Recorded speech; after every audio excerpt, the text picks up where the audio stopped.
everyone, and welcome to another exclusive interview by Financial Insight.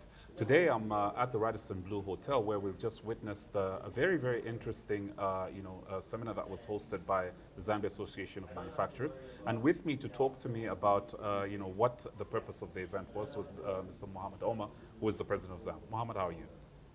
Thank you, Malwa. I'm fine, thanks. Good All to right. have you here. It's always a pleasure. It's always a pleasure. So, this gathering was obviously quite interesting. We noticed that there were several members from ZAM, but obviously you extended the invitation to the press.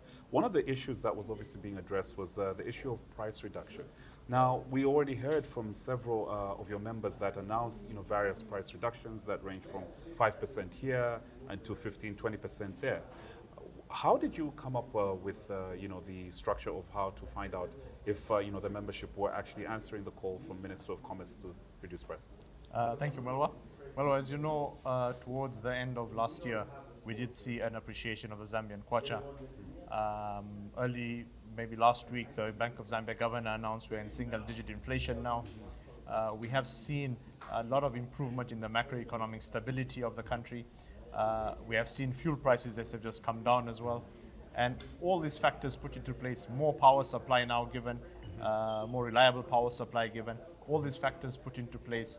Of course, there was a bit of a call from government to say, we have done our part in the macroeconomic stability side. What are you as manufacturers giving back? When are you as manufacturers reducing your pricing?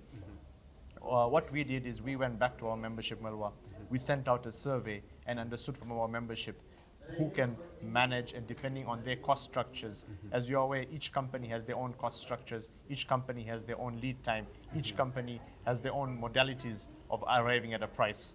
And those that responded, as we can see today, about 30 plus companies from various sectors, from the agro-processing sector, from the milling sector, from pharmaceuticals to shoes, as well as bread. And we've seen products such as mattresses as well.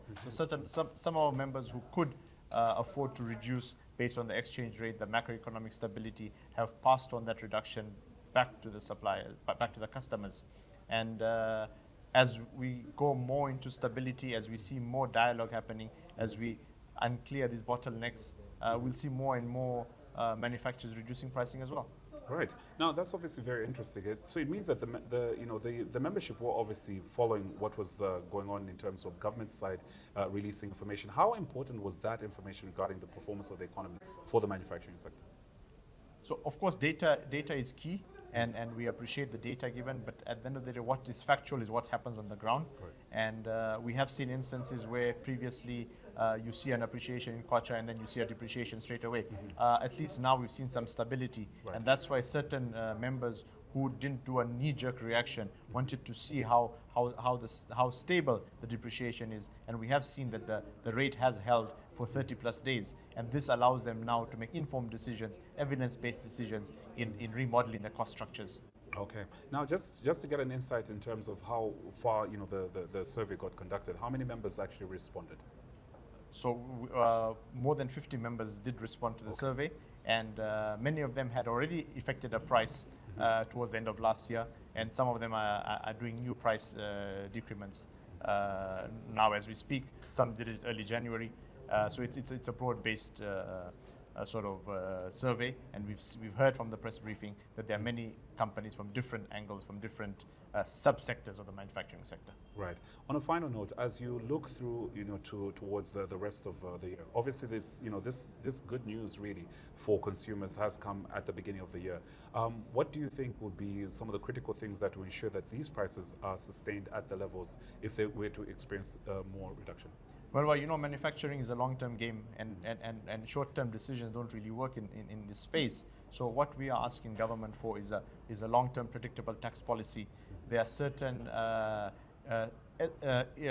taxes such as the SI 76 that we are asking for a suspension of, so that our inputs can come in duty-free and we can compete more favorably in the region. Also the cost of doing business in terms of licensing. So as these bottlenecks are sort of tackled, we will see more sustainability in holding these reduced prices and maybe further price reductions in the future as well. Absolutely, absolutely. Now, Mohammed, thank you so much for sharing your thoughts, and we look forward to continue to cover the developments from ZAM. Thank you, Mulwa, and to the Zambians, get to know. Absolutely gets it.